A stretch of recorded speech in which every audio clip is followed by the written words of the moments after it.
Mandibulise kuni bathandi bezemidlalo eMzantsi Afrika, ingakumbi kuni balandeli bebhola elikhulu ke laseMzantsi Afrika. Apha ke sawuthetha indaba ephuma pha kwilegend yeqela leOrlando Pirates, Innocent Mdledle, apho ke bekhweleza ehlelo umfana omdala ebuzwa pha ngonondaba malunga neqela ke leKaizer Chiefs ngendlela ke eliperforma ngayo. Uyala ke pha uMdledle uthi noko iKaizer Chiefs ayisafani nakuqala, uthi pha mandulo phaya yeyibana abadlali ke abafana noLethulenyane, yeyibana abadlali abafana noMandla Masango, yeyibana abadlali abafana noThabo Moke, yeyibana abadlali abafana noPatrick Mabedi, ababale kwesipho Tshabalala, ababala abadlali ke ababekwazi uyithwala ke iKaizer Chiefs, abanye ke bezinkokheli phakathi kwaba badlali. Uthi namhlanje ayisekho loo nto kwiKaizer Chiefs, kangangokuba uthi ngoku iKaizer Chiefs ayisabalwa kakhulu ke kwiitim ke ezilwayo apha elekini, sekusilwa pha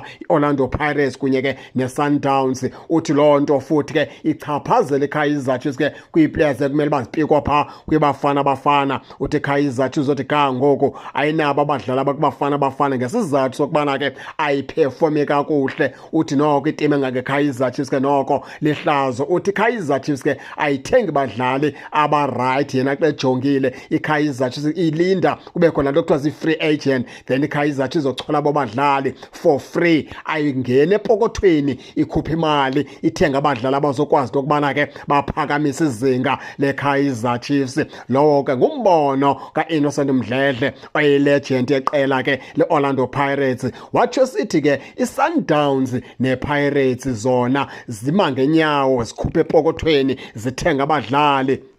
Umzekelo ngoku abadlali bePirates nabeSundowns ngabona baqinise ilizwe laseMzantsi Afrika ibafana bafana. Uthi iKaizer Chiefs iyekelele kakhulu futhi ke uba ijonga ngalento izawulimala. Uthi mandulo phaya iKaizer Chiefs ke yayifudula ke iyona tim ke inabadlali abanintsi eskwatini, kwakuthathwa 8 na9 na7 ke kwiKaizer Chiefs. Loo nto yakuxela ukubana ke yayiperforma kakuhle ngelo xesha. Uthi kwenzeke ntoni iKaizer Chiefs seyizibona seyinganabo abadlali abamele ilizwe laseMzantsi Afrika? Uthi sizathu yindlela ekuqhutywa ngayo ngokupha kwiKaizer Chiefs. Ayinayo lamsoco, ayinayo landlela lamdlandla wawukhona, sebethenga nje kwamdlali noba ke akazenzela nto iKaizer Chiefs. Isidima seKaizer Chiefs ke sithande ukwehla. Lowo ke luluvo oluphuma pha kwi-Innocent Mdledle oyilegend ke yeqela leOrlando Pirates, sitsho sithi noko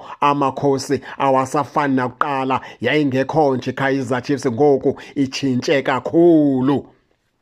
Nani ke baphulaphuli ke ningake ningene nitshone into yokubana niva njani, nize ke ningakhohlwa usubscribe kule channel ukuze ningaphoswa zezemidlalo endizanothulela zona kwixa elizayo kakuhle babukeli.